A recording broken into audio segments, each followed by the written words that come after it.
اللہ کے نبی صلی اللہ علیہ وسلم نے اللہ تعالیٰ سے دعا مانگی. کیا دعا مانگی؟ اللہم اجعلنی اخشاک. ہم سب اللہ سے مانگے اللہم اجعلنی اخشاک.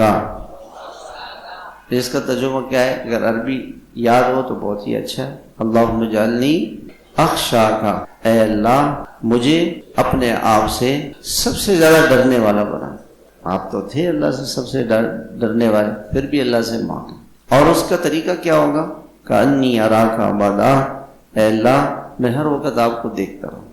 دل اللہ میں مشغول ہو، دل اللہ میں مشغول، جس کو مشائخ کہتے ہیں کہ دل کے حد کاروان تو دل یاروان، دست بکار دل بیار. کاموں میں مشغول ہو، دل اللہ کی طرف متوجہ. جیسے آپ نے دیکھا ہوگا نا، عورت گھر میں کھانا پکا رہی ہے، آٹا گوندھ رہی ہے، اور توجہ بیٹے کی طرف ہوتی ہے. جہاں بیٹے نے چوں کی فوراً اس کے پاس پہنچ جاتی. ایسی دل کی توجہ اللہ کی طرف ہو.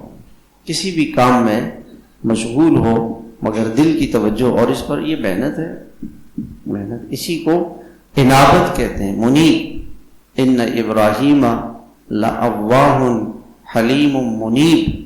کہ حضرت ابراہیم علیہ السلام اواہ تھے. اواہ کسے کہتے ہیں؟ جو اللہ کے عشق میں آہ آہ کرے، اللہ کے عشق میں مشغول. اور منیب تھے اور بردبار تھے، ہر وقت ان کا دل اللہ کی طرف متوجہ رہتا ہے. منیبین الیہ واتقوہ. اللہ تعالیٰ کا مطالبہ ہے کہ گناہ کو چھوڑو اور اپنے دل کو اللہ کی طرف متوجہ رکھو.